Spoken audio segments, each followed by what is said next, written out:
Hi everyone, it's Claire back again. So this is a new series where what we're going to do is spotlight on a particular colour, and I'm going to start with red because in the history of languages, red is the first colour that's referenced for colour after black and white, and I will go into that in a little bit. But what I'm going to do, this is going to be a bit different. I'm actually going to show you the bottle and the name as I'm swatching, but I'm just going to swatch as I talk to you about the colour red.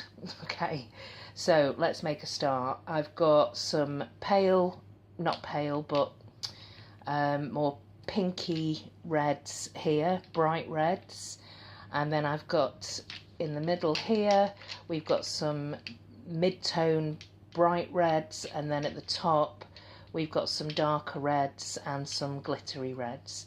So we're going to start with this, and as with most of my videos from now on, there's going to be an element of destashing, so we'll get to that when we get to it. But what I would say first is that red is the most emotional of colours, and it's a kind of colour of two halves really, because what you get is the positive side and the negative side. So it's a little bit like it's opposite. So you've got like Cupid and the devil, or love and war.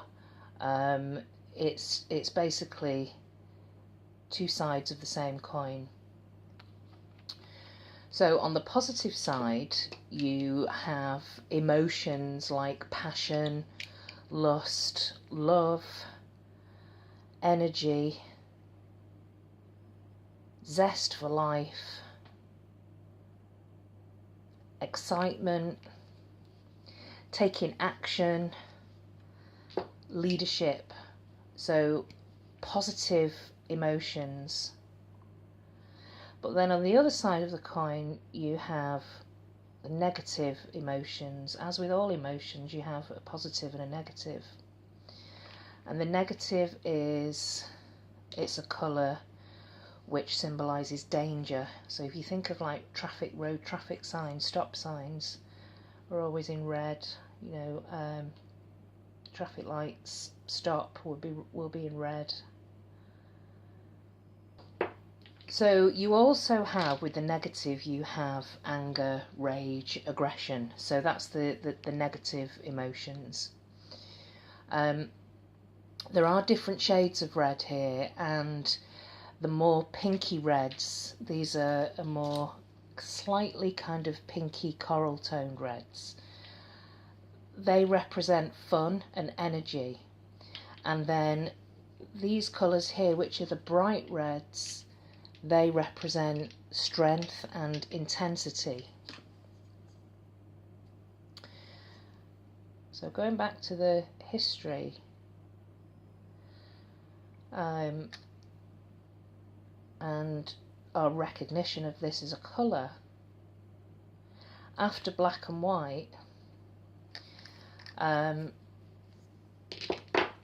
reference for this colour is obviously blood and fire.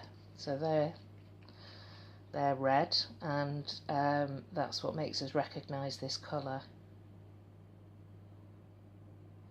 The other thing that I can tell you about red is that it's a stimulant colour. It's a stimulating and stimulant colour, and red is the colour that makes you hungry. So that just makes me wonder sometimes if restaurants, like fast food restaurants, if you know, if you're going past a KFC and you weren't previously hungry, you might be if you see the red colour. It also makes me think maybe I should never put red colour on the walls in the kitchen. I've got a bread bin that's red, There's no name on this one, but this is Pretty Perfect Polish. And I just wonder, do I eat more bread? Because now that I've got a red bread bin. I don't know. What I want you to do actually in the comments below is tell me what you think of the colour red. And if there is a book or a song or a film that's a favourite of yours that has red in the title. So let me know that in the comments below. So red is a colour that pops up in lots of different phrases. So popular phrases like if your bank account isn't in great shape and you're a bit financially challenged, you would say that you are in the red. So again, these are all linked to emotions and emotional states. If you were experiencing a situation with like excessive bureaucracy, you would say that you're dealing with a lot of red tape. Or somebody could be caught red-handed. You could be seeing red, obviously that's angry, and you could have a red letter day, which I never really used to know what that meant, but it actually means a good day. A red letter day I always thought is a bad thing, but actually it means you're having it's a good day, a red letter day. So we're going to move up to the darker reds here at the top and the dark glitter reds. Now the darker reds represent life and passion. So I'm going to start at this end. No, I'm going to start at this end here, otherwise I'll get mixed up. What I can tell you about what red means around the world. So red is a very significant colour culturally and around the world. And you will find that in China, for example, red is seen as a very lucky colour. So brides will wear red on their wedding day. Whereas in Nigeria, red is seen as an unlucky colour. If you're in Japan or India, then the colour red is seen as fertility, life-giving. But if you're in South Africa, it's a colour that represents mourning and death and mourning. So what else can I tell you about red? If you think of astrology, the star sign that represents red is, or associated with red, is Gemini. And that doesn't surprise me actually, because if you think of the emotions and the kind of the double-edged aspect to the colour, then yeah, that makes sense that it represents Gemini. So if you're a Gemini, red is your colour. I'm running out of swatches and I'm trying not to smudge. What else can I tell you about red? The other thing about red that people believe is that it is a strong colour. So for example, if you think of red wine, it's seen as more potent than white wine. Red meat is seen as more fortifying than white meat. And in sports, if you are driving a red sports car, it feels to people that red cars go faster than any other colour cars. That's the belief. And in sports, again, football, if your team is wearing a red sports jersey or a red sports shirt, the belief is that that colour intimidates opponents and that teams with red shirts rarely lose. So I don't know if that's really the case, but that's definitely the belief. So what I'm going to do is a second coat on everything, and then I'm just going to go through what I want to keep and what I don't want to keep. So I will be back in a minute. Okay, so what I've done there is I've just put a second coat on the bright reds, and the light isn't great here at the moment because I've got the lamp on in the kitchen, so that's going to probably look really pinky red, but they all look exactly the same to me. Just what I'm going to do is keep Cajun Shrimp, the OPI, and I'm going to keep Sunset Sneaks, which is the Essie, but I'm going to destash the 2 Barry M's and the Rimmel.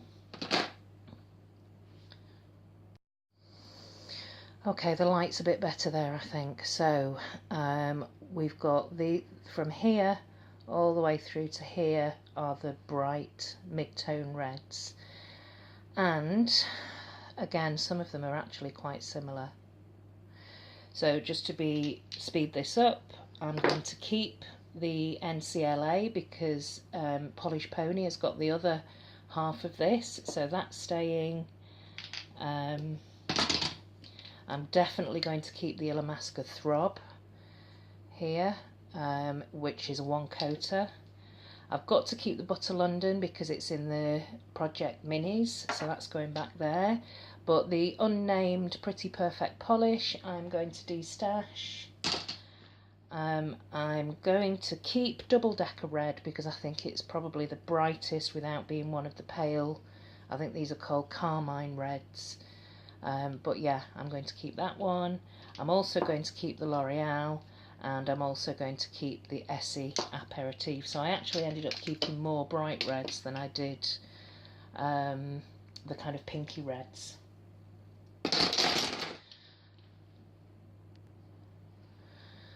Okay, so here's a second coat on the dark and the shimmery red. So that's starting from here. This is OPI, got the blues for red. This is an older OPI, and it is a blue toned red, so it's a darker red but it's got a cool tone to it. So yeah, I'm definitely keeping that one. I'm also going to keep the NARS Jungle Red because it's a classic, and it's NARS, so I'm keeping that. I've got red all over me now. I'm also going to keep Just Because, which is this one, which is more of a foil shimmery glittery red than Ruby Pumps, but I'm going to keep both of them. I'm also going to keep the Opulent Essences because it's a glittery holographic red, but I'm going to destash the Ruby's Red by Polish Me Royalty, and I'm going to keep the very pretty, can't see how pretty this is really in this light, but this is Dorothy's Slipper by Pretty Perfect Polish, and I'm keeping that. So here are the 5 that I'm destashing. 2 Barry M's, Pretty Perfect Polish, Polish Me Royalty, and the Rimmel Glastonbury. So 5 are leaving my collection. And considering red isn't really my colour, I seem to be keeping quite a few of them. But in my entire collection, I now only have 13 reds. Yeah, that's it. So I hope you've enjoyed this video. Let me know if you like this type of video, and what colour you would like me to concentrate on next. With red, because I haven't got that many of them, I've covered the whole range of reds, and I've also done destashes in other pale pastel colours. So for example, with greens, I'll probably need to break that down, but if you'd like me to just do a kind of sample of a colour and go through the history, the meaning, the symbolism of a particular colour, I love colours, and if you're into nail polish, I'm sure you feel the same way. So knowing a little bit more about what the colour means, I find quite interesting, but that might just be me. So let me know. I will put down in the description box what's on my nails. Thanks for watching, and I'll see you next time. Bye.